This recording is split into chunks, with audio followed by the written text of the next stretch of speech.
Obviously, you heard the rumors leading up to it, and then when it was finally done, a little disappointed just because I enjoyed being around Amari. I mean, as a person and as a player. So whenever you see a teammate leave, it's not exciting by any means. But been in the business long enough. The moment you think you've seen it all, something new comes up. So you never cease to be amazed in this business. And like Coach has said, he's doing what he thinks is best for the organization. So that's their decision, and we're here to play football. So how hard is it though to play?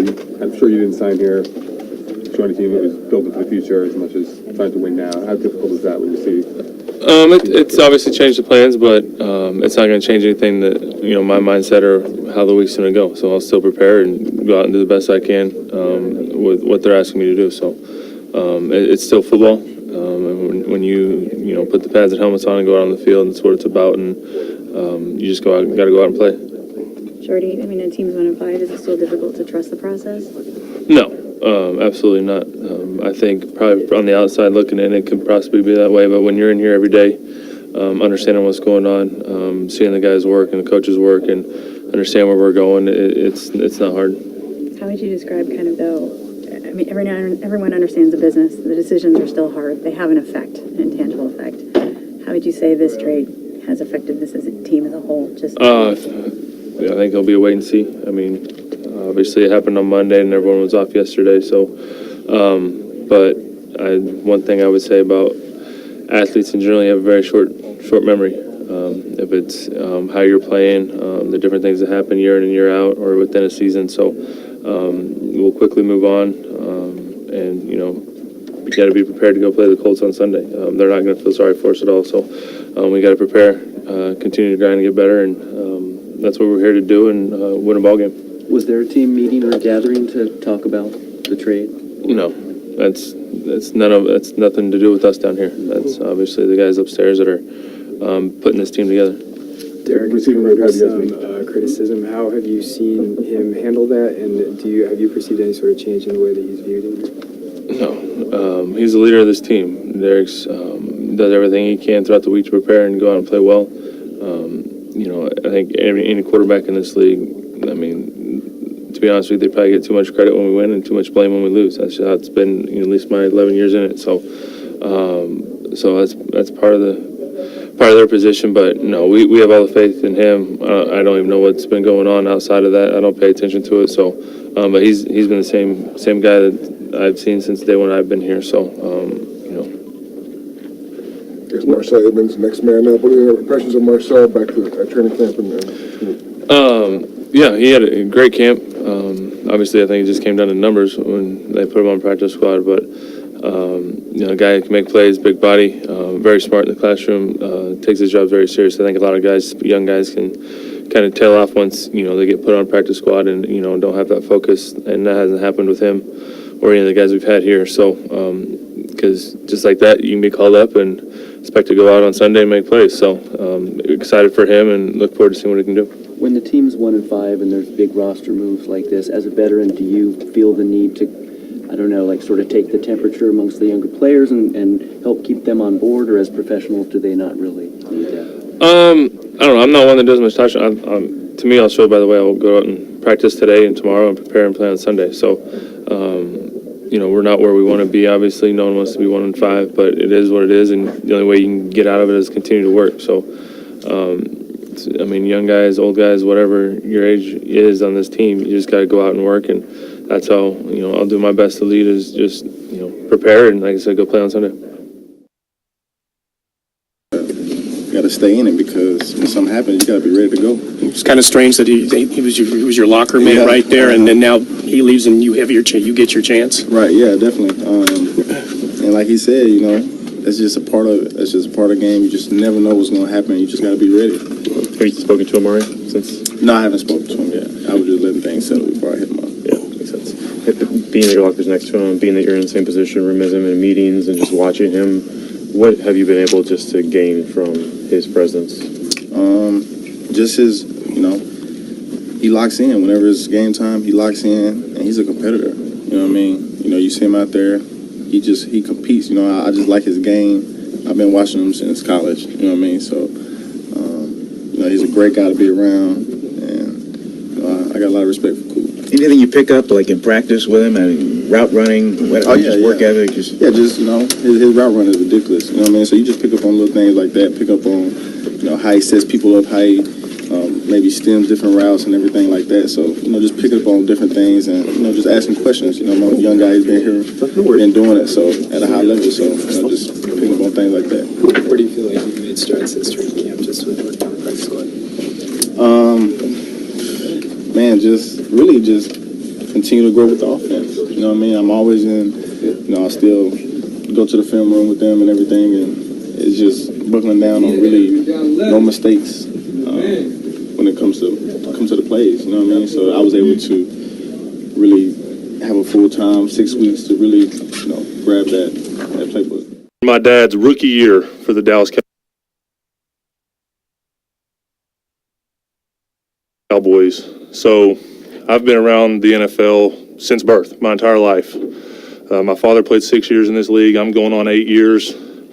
So there's a lot of NFL football that's been a part of my family my whole life and a part of my life. And all these reports about this locker room being fractured with Derek Carr is the most obnoxious and ridiculous thing I've heard ever. It's to the point to where it's comical and laughable that I'm even sitting here talking about it. Us as players have zero issue with Derek Carr. He is our leader. He's always been our leader. We put a C on his chest for a reason, along with Rodney Hudson. And regardless of what face he makes after a tackle or what everybody wants to dive into and wear him out about, attacking his character or attacking him as a leader on this football team is a joke. And I hope that everyone hears me loud and clear of what a joke it is.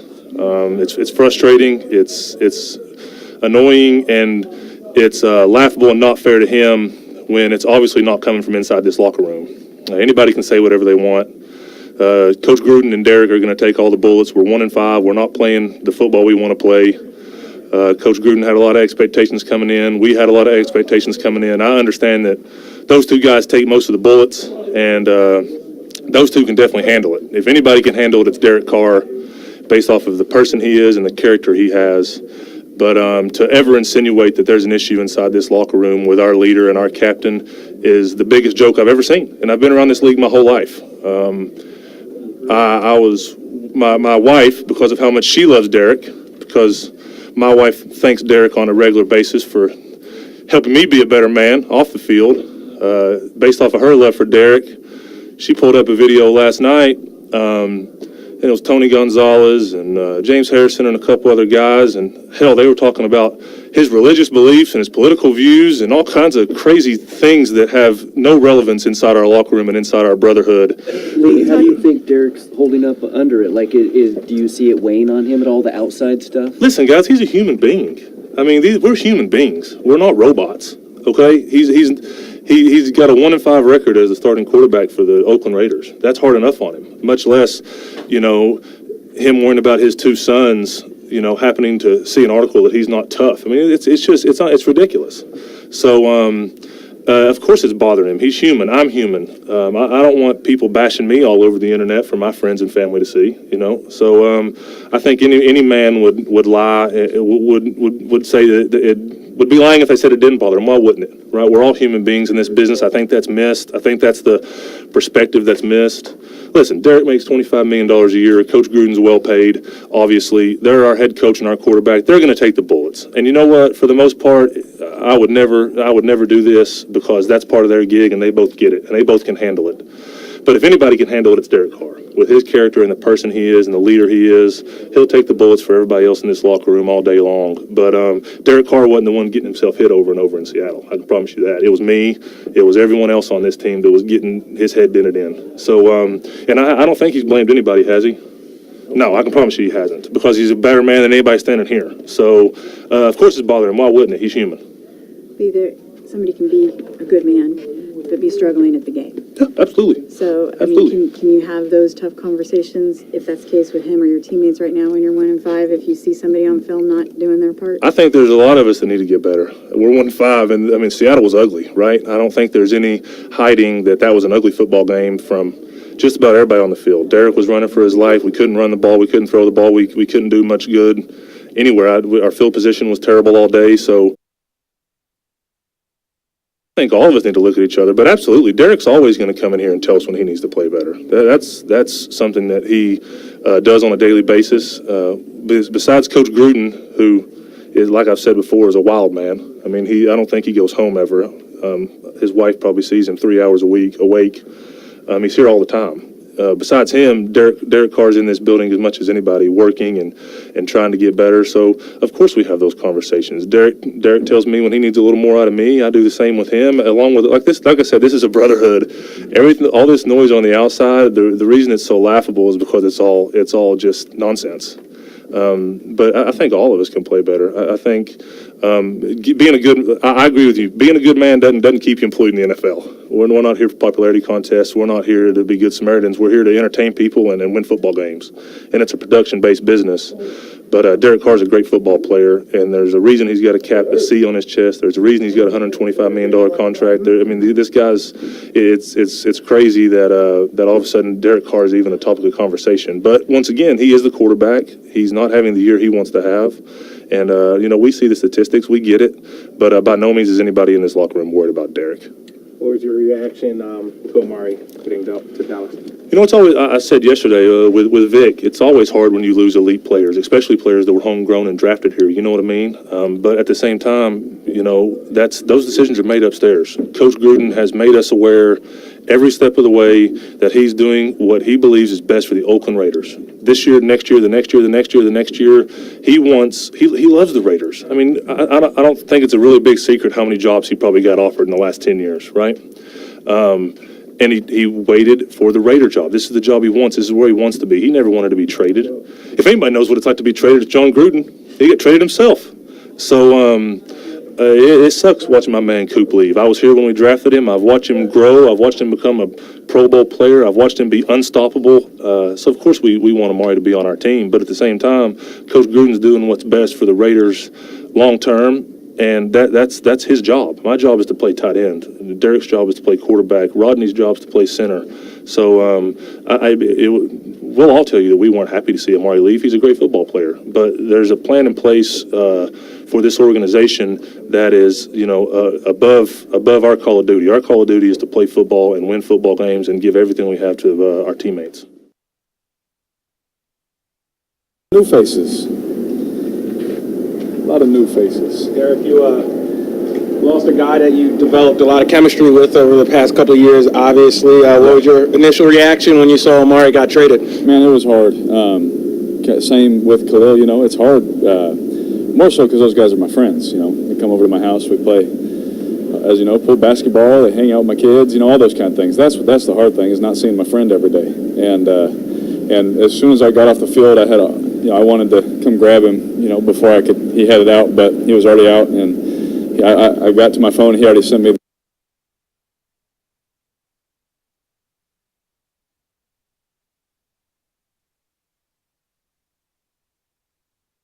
new faces. A lot of new faces. Derek, you lost a guy that you developed a lot of chemistry with over the past couple of years, obviously. What was your initial reaction when you saw Amari got traded? Man, it was hard. Same with Khalil, it's hard. More so because those guys are my friends, They come over to my house, we play, as you know, play basketball, they hang out with my kids, all those kind of things. That's the hard thing, is not seeing my friend every day. And as soon as I got off the field, I had I wanted to come grab him, before he headed out, but he was already out, and I got to my phone, he already sent me this long text and just all the stuff that we would talk about, and it was, honestly, just as a friend, just being in this business, it was hard, when I read it, because, not only is he a good player and all those things, but, you just want to spend more time with him. And so it was hard, but I'm happy, for Coop, man, go ball out. I want the best for him. How did you find out about the trade? When I came in the locker room, just grabbed my phone, kind of, it was more of like a feeling of where's Coop, and then you go to your phone, and then you kind of, you just kind of assume after that. How was the locker room kind of digesting? Now it's two big moves, obviously, Mack and then Cooper. What's the mood in there? Well, it's hard, it's hard when you lose guys like that, especially when they're coming up, on contract stuff, and then it gets to business type stuff, and then that's hard, and so just being one of the guys in that locker room, you sit there and it's hard, but at the same time, it doesn't matter who's here or who's not here. This organization is going to keep moving on. It's going to keep going forward no matter what. And so we have games to get ready for, games to win, and the guys that care about, you know, working hard and caring about giving their best even when the success hasn't been right there in front of you. You know, those are the guys that, you know, knuckle down and they understand that we got a job to do still. Derek, John talked about making decisions that are good for the future, building for the future. How difficult How difficult is that for you as a player, knowing, obviously, you guys are going out there each Sunday and playing games now. The future doesn't really do much. Future draft picks don't really do much for you. Yeah, no doubt. I mean, obviously the future looks good, right? You know, with all the money and picks and all those kind of things, that's a positive. And you know, for me, you know, being in my 5th year, it's hard. It definitely is hard, if I'm being honest. You know, just going out there, and I feel like we've you know, had to do this a couple of times. You know, in my early 5 years, and you know, that part's hard. But at the same time, it doesn't change my mindset. You know, you guys know that. Good things, bad things, it doesn't change who I am and how I work. You know, I still have a job to do. I still, you know, and it's going to be harder. You know, without, you know, Coop, it's going to be harder without Khalil. We knew that.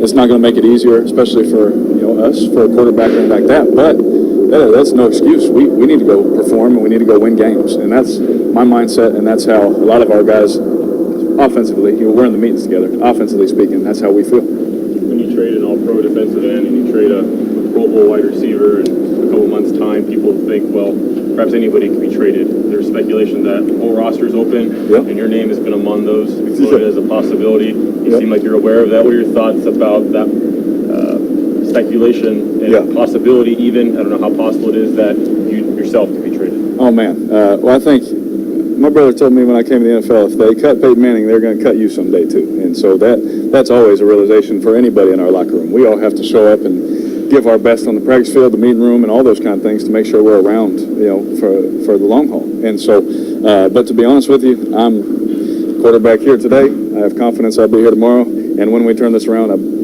very confident I'm going to be here when we do that as well. Do you ask John about am I on the block, or do you check with the coaches and Reggie and see where you're... Just the way that they communicate. I never had to ask a question, honestly. The way they communicate to me, that's not even something that we even think about, you know. Just the things that we talk about, you know, obviously privately.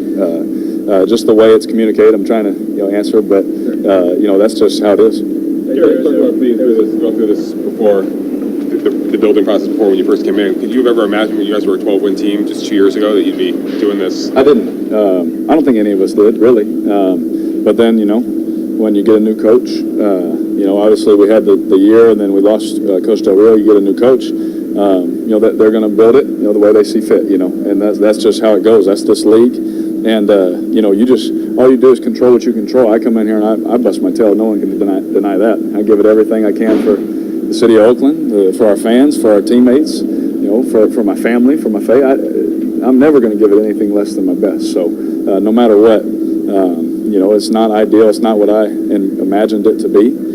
But I still come to work joyful and thankful that I'm here. Derek, you were, last time you guys played the Colts here, Christmas Eve, you were a 12-win team. Yeah. Everybody knows what happened. And do you think you're a better quarterback now than the guy who was hurt that night? Oh yeah, I think honestly we executed as a team better, but I definitely feel like a better player. I'm smarter. I know more. You know, talent-wise, I think you know, after the last year just recovering from injury, I'm back to my strength and my speed and how I want it to be. I absolutely believe that I have nothing but the best out in front of me. You know, I really do believe that. Derek, there's a report that came out a couple of days ago that suggested that you have a fractured relationship with some teammates and that confidence has waned. I think you maybe addressed that a little bit yesterday on Twitter, but do you have any response that you want to offer to that? No, man, I don't pay that any mind. You just go talk to those guys. You know, if they don't want to put their name on it, I'm gonna leave it as what it is. It's nothing to me. You know, if they want to come say it to my locker, I've had plenty of tough discussions standing right here with teammates. And those are some of the guys that text me yesterday saying, don't worry about this bull crap, you know, that kind of stuff. And I can't tell you how many texts I got from former teammates I have now, and all of these things that, you know, it's just when you're losing, crap happens. Derek, you developed a thick skin as a professional athlete, Oh, yeah. obviously, but did you ever in a million years think that at some point you would have to defend yourself against an accusation that you were crying on the football field? No, never. I broke my back, I broke my ankle. I didn't cry then, so I guess the shoulder was really tough for me. But You know, it was funny, man. My trainer actually sent me some pictures of me working out making the same face. So I guess I cry when I train too. But, you know, it just is what it is when you're losing, man. Just like any technique or anything you do as a player. When you're losing, when things are tough, when things are happening, we know how that goes, man. I know how it goes. I've been doing it too long. You know, but I never thought I'd have to do that. You guys are considered to have some of the best fan support in the NFL, maybe sports as a whole. A lot of season ticket holders have jerseys of 52. Of course, he's not here anymore. They have jerseys of Amari, and he's gone as well. Team's 1-5, and it seems like it's really looking toward the future. Yeah. Would you understand if at some point this season and the wins don't happen, that the atmosphere at the Coliseum feels less like the Coliseum you've come to know? Would you understand that? Would you appreciate fans from that standpoint, given the relocation and all? I mean, I understand absolutely where they're coming from. I think we talked about that, you know, last year when we all found out, right? I mean, I understand. Obviously, those are decisions above, you know, my pay grade. You know, I don't have any control over that. I'm just trying to throw completions, right? But you know, I don't think that our fans will change. Like, I really don't feel the Coliseum will change. It's still going to be rowdy. It's still going to be tough. They're still going to expect wins and those kind of things, just like when I first got here. Our fans are loyal. You know, it's usually the people that make the negative comments that are heard the loudest. And there's, you know, you find so much of that, and that's why we hear so much all the time, that you forget about the loyal ones that have been here forever. You know, and they've seen playoff droughts, and they've seen losing season after losing. They've seen it all, and they continue to support their team in hopes, just like we have hopes, to make it better and get it right. You know, and so.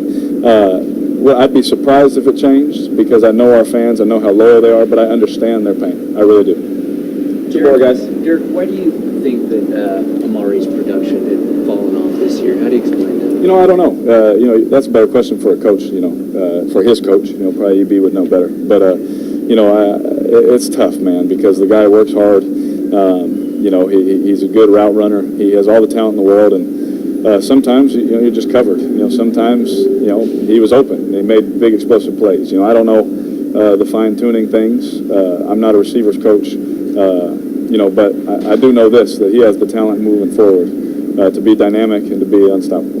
Derek, how does this offense adjust with Joe Amari now? Go ahead. That was twice. I'm sorry. Go ahead. No, it's good. How do you, 1-5, though, it's kind of intangible for players. It can be hard to keep the focus. How do you assess right now the focus as a team as a whole? Yeah. How do you get it to where it needs to be? Oh, it's hard. There's no doubt about it. It's not easy. We're human, right? We work our tails off to win. We work our tails off, you know, to do those things. And when you're not winning, it sucks. There's nothing like losing in the NFL, and there's also nothing like winning in the NFL, you know. And so the focus of our leadership group, the focus of the guys whose voices need to be heard, is we keep coming in. We believe we're doing the right things, you know, schematically. We believe we're doing those right things, honestly. You know, we believe in our coaches. We've seen it work, except when we screw it up as players, you know. And so we know that if we keep working, that, you know, good things are going to come. You know, it doesn't stay like this forever. Trust me, I know that. You know, it doesn't stay like this forever. And so I think the mindset right now for some of the guys is, man, they just want to be here, you know, when it's you know, when it goes right. Last one, how does the offense adjust with no Marcell, no Amari? How do you adjust this? So, you know, obviously you had plays specifically designed for them, but I'll say this, that our Coach Gruden, he does a fantastic job of, even back in April, having a plan for Doug Martin, Jalen Richard, you know, Martavis when he got here, you know, Jordy, you know, all those guys, Carrier, you know, he's got a plan for everybody. And so when we come in the building, you know, on a Wednesday or on a Monday, you know, whatever when we're installing the plays, it's like, okay, who are we attacking? What plan are we using? You know, that kind of thing. So trust me, he's been prepared if anything goes wrong with anybody. And so we'll be ready. We'll have something ready. Still not sure about Coleccio Assembly at left guard. We'll see where he goes here in the next day or so, but I'll answer any questions that I can. What was the message to the team about the Cooper trade today? What'd you tell us? I don't want to get into the messages to the team. That's not for press conferences, but we're doing everything we can to, honestly, Vic, we're doing everything we can to win games and certainly build this football team. And not everybody, I'm sure, understands, you know, what's going on, but I just want to say those two things. We're doing everything we can for the Raiders. for the team today and the team of the future, and sometimes it's a tough job. Do you think your players get that? Do they understand? Yeah, you'd have to ask the players, but the players I talk to get it. Certainly, they get it. And they also know that every day is a new day, and sometimes the plans that you have aren't the plans that you think are going to be executed. Things come up, opportunities arise, and I think they understand, but you'd have to ask them. John, when you took this job, could you have imagined trading the players you've traded? Was that in your mind when you took this job? No, it wasn't. No, it was not. But like I said, the plans, you know, on 1st and 10, when you run the ball to gain 6 yards sometimes. So when you get a holding call or you get some adversity, you got to respond. And it's a hard thing to do sometimes, and we're doing what we think is best for the Raiders, the Oakland Raiders, and the future of the Raiders. Was there an adjustment? Like, can you say when you mentally adjusted, like, this might have to turn over some more? Was it during training camp? Was it during the preseason? Was it early this season?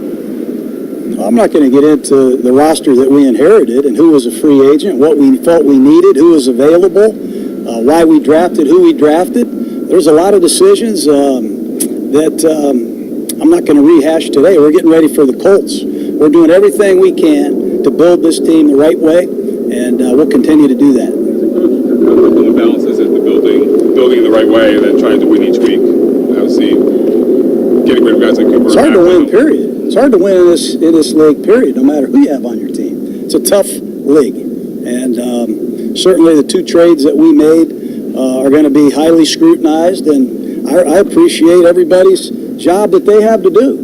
But we had to make a decision. I say we, as an organization, and we're going to do everything we can to win on Sunday and win on Thursday and continue to improve. Since your last game now, you're without your lead running back and arguably the top receiver coming in, how is the offense going to adjust? We've had to adjust a lot. We're missing our left guard. We're missing our right tackle. We're missing our backup left guard right now, and we're missing our feature back, and like you said, now our Z. So it'll be an adjustment. Missing some players on defense. It's going to be an adjustment. We do the best we can. We rely on the players that get an opportunity. What a great opportunity for Doug Martin. What a great opportunity for Colt Miller and Brandon Parker to continue to develop and improve, and what a great opportunity for us to keep coaching. John, you told Chris Mortensen the other day that we're not trading anymore. Does that mean you are absolutely not trading anybody before? I wouldn't say, what I told Chris Mortensen. I was quoted on what I said to Chris Mortensen. I don't see us making any more trades. I didn't see us making a trade the other day. I really didn't. But sometimes, like I said, your plans change, whether you like it or not. You don't know who's going to call you and what they're going to say. You really don't. That goes in all phases of life. But I don't see us making any more trades. But I'll never say never again to anybody. If I said never to you, I'm sorry. I don't think I did.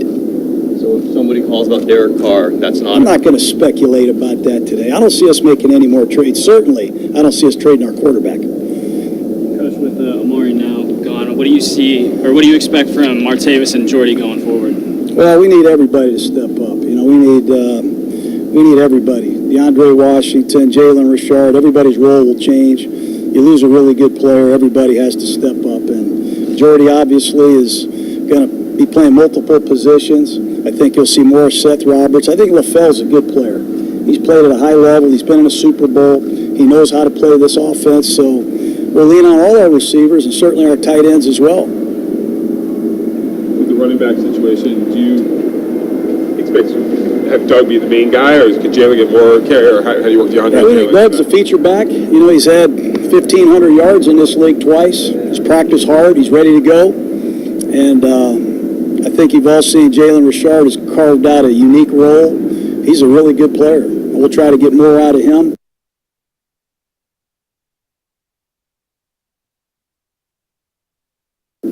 As we have been doing in recent weeks. And to have DeAndre back, a guy that Raider fans know can run it and catch it, gives us some versatility that we'll try to use as well. John, you say you're going to make the best decisions that are best for the future of the Raiders. Define future for you. How far out are you looking? I'm not sure I understand your question. Earlier you said you're going to look to make decisions that are the best for the Raiders and the Raiders in the future. So when you say future, what is your timeline? What is future? 1 season, 2 seasons, the end of this season? It depends on what decision we're making here. Sometimes you make a decision based on tomorrow. Sometimes you make a decision based on today. A couple of decisions that we have made, a lot went into. A lot more than I'm going to talk about here today. You can probably figure it out yourself. It had a lot more to do with just picking up a draft choice. There were a lot of things that were involved, and it's a lot to overcome, and it's a lot to swallow. And it'll take a real man and a group of men to play through it, and we get an opportunity to prove it. John, the two big trades that you've made resulted in any difficult conversations with Mark Davis, or is he, fully on board and giving you carte blanche to move ahead as you wish? He's. I'm not going to speak for the owner. He's available. I'm sure you can talk to him. We're working together. Reggie McKenzie, Mark Davis, myself, our coaching staff, trying to, as I said, get some stability here, get this football team to a point where we can compete for championships. And it's hard to do without guys like we've traded, but it's also exciting to think that somewhere down the road we'll have a chance to pick some pretty good players. I don't know if you want to get into this area, but Amari was pulled off of the field during practice because of the deal being done. Players weren't told until this morning in terms of you talking to them. Why the wait for you? Well, nothing's official. I thought maybe I should find out for sure what was going on.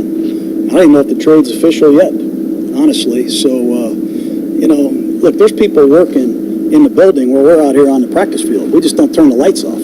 So I'm not going to get into any more. Okay, it was an uncomfortable thing. It's not the first time I've seen it. It's not the last time I've seen it. And it's not the first time it's happened in the league, and it's not the last time, but it is the trade deadline looming, and sometimes, trades happen that are unexpected and untimely. 2 more, guys. You guys are talking about making Cooper the centerpiece of the offense. Why weren't you guys able to do that? Why didn't that work out the way you planned? Well, he had some good games. We had 6 games together. All right, I'm not going to, I know I said some things, and really you can go back and remember what I said in Indianapolis. I saw him as a young emerging star, but what obviously happened is we felt we got an opportunity to improve this team, and there were a lot more things that went into it than just who we're throwing the ball to. And I don't want to really get into it anymore, Vic. We made a tough decision. We're going to live with it. What can this time do for Derek for the last couple of weeks to have a bye week to heal up outlook-wise? I think it's great. I think Derek's doing a lot of good things. I know there's reports out there that the team has, I heard that there's a report out there that a phantom unnamed source was curious as to some things about Derek. I think Carr's going to be fine. We got a lot of moving pieces now on offense, and it's tough on a quarterback. In the first year of his system, it's doubly tough. So I'm going to keep supporting him. I know I believe in him. I know he's going to be a great player, and you watch and see. He'll play just fine on Sunday.